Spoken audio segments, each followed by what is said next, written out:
Hello po mga kalingap, welcome back po sa aking YouTube channel. And meron po tayo ngayon bagong makikilala at bagong tutulungan. Scout po ni Ate Rhea. Uy. And sama natin si Kuya Jomar. Thank you bro. At yan si Boss Carl. So mga kalingap, meron tayo bagong alamin na kwento ng buhay. At titingnan natin kung ano po yung mga tulong na pwede natin maibigay. So Ate Rhea, ano bang ang kwento nito? Ano bang natuklasan mo dito? Ito si Princess. Siya actually nagtitinda po siya sa palengke, sa dait. Ng gulay. Ng gulay din. Parang si Danica. Parang si Danica. Tapos, yun yung pangtulong niya sa kanyang pag-aaral, pamilya din, kasi kahirap din sila sa buhay. Tapos itong bahay nila, hindi ito sa kanila, pinatira lang sila. Sino nagpatira po sa kanila? Yung kamag-anak nila dito. So dito hindi talaga sa kanila to. Alamin natin ang kwento po, nagtitinda rin ng gulay. Doon din may pwesto rin sila sa palengke. Siya mismo? Hindi, nangamuhan lang. Si Princess mismo din ang nagtitinda. Tara po mga kalingap. Ito, may dala tayong grocery. Para sa ano na. So, Dre, ay ko na. Tao po. Ito pala.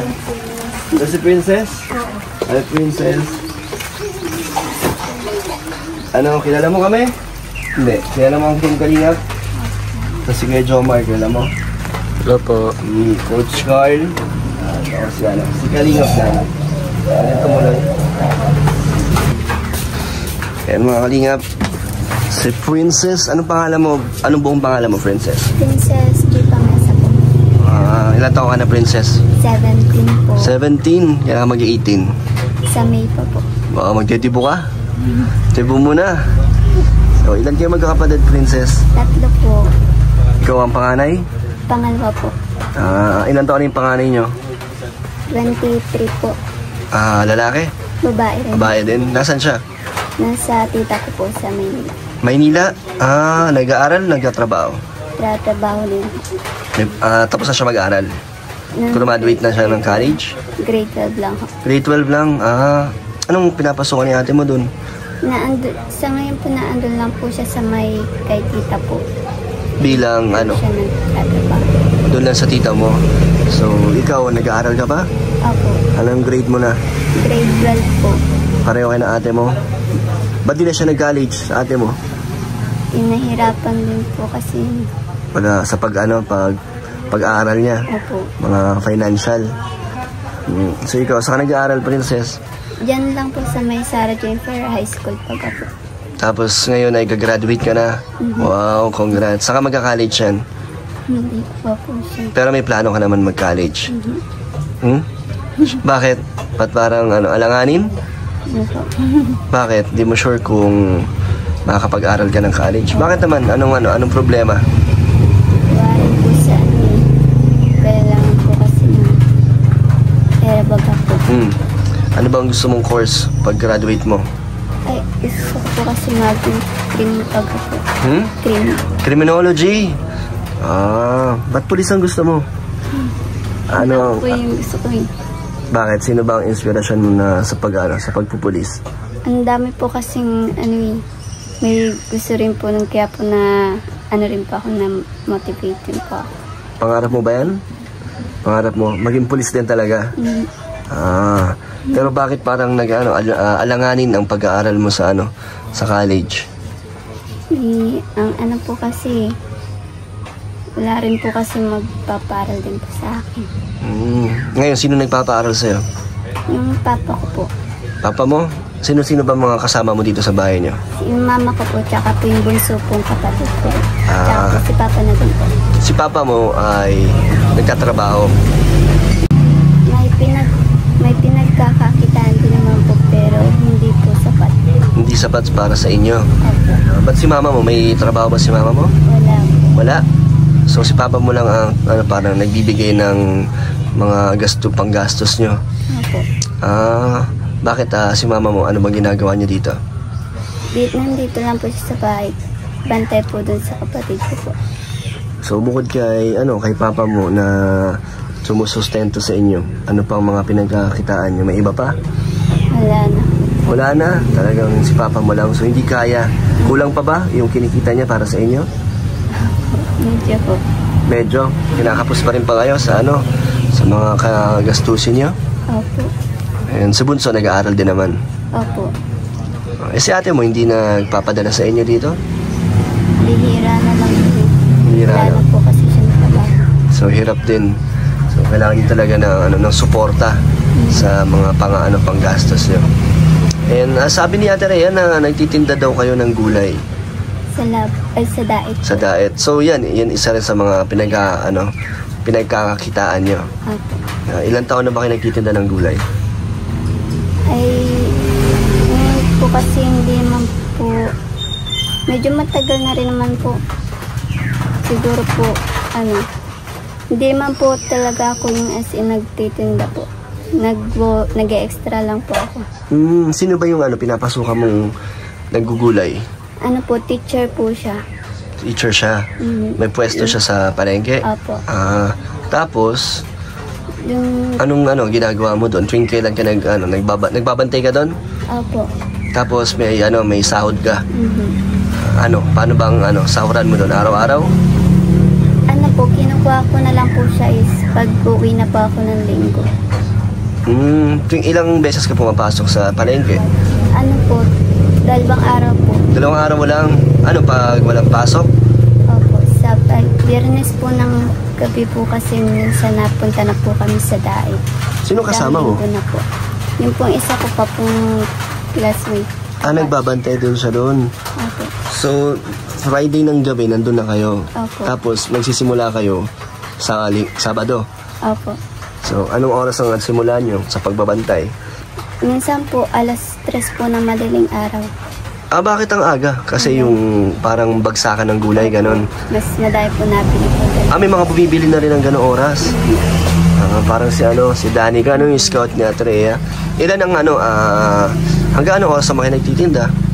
Hanggang na po yun eh. Hanggang gabi na rin. Hanggang gabi po. na. So, tuloy-tuloy na. Opo. Yung 2 lang kayo nandun ng kaklase mo? 3 po kasama po yung anak nung Yung teacher. Opo.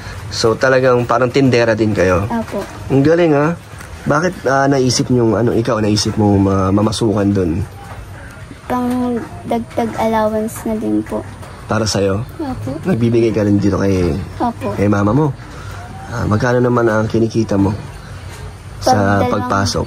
Pag 2 araw po kasi 500 po. Sa 2 araw? Pero madalas 2 araw ka pumapasok. Mhm.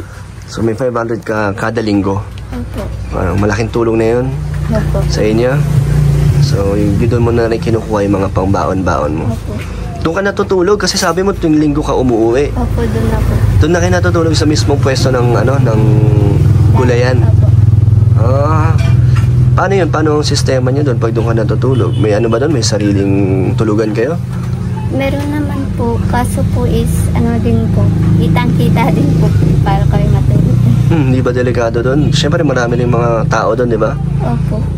Hindi naman po kasi po may palit-palitan man po kami kapag inaantok na po kami. So doon kayo natutulog ng simula Sabado tapos hanggang Linggo. Opo.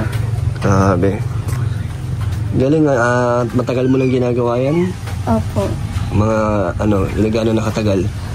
Nung last year pa po. Last year pa? Opo. Paano mo nalaman yung ganyan? Sino nagpasok sa'yo dyan? Yung teacher ko din ho. Ang bait naman ng teacher mo, no? Teacher mo siya ngayon? Hindi na. Dati po. Pero ikaw pa rin yung kinukuha niya doon kahit di ka na niya estudyante. Opo. Wow, ang bait naman. Buti hindi ka nagdalawang isip na mamasukan kahit na madaling araw pa lang nagsisimula na kayo hanggang gabi. Nagdalawang isip din po kasi po mahirap pagka po. Hindi po sanay na. Ngayon po sanay naman ako. Hindi ka naman umayaw nung bago. Pero nung nagagawa mo na, nakatulong sa inyo kaya pinagpatuloy mo na. Opo. Ang galing naman niya, Ate Rhea, no? Ano pa bata pa nakikitaan mo na ng sipag. Nagpupursige na agad sa buhay. Saka doon sila natutulog, no? Kahit hindi siya siguro ganun ka-komportable din yung tulugan nyo kasi 'di ba open. Opo. Paano yung pag si CR, 'di ba? Saka naliligo. May malapit naman po din na CR. Pero naman, ligtas naman. Hindi naman kayo na May kasama naman po kami. may kasama naman. Pati yung classmate mo doon din natutulog. Anong sabi nila mama mo at papa mo na nag-stay in ka na doon?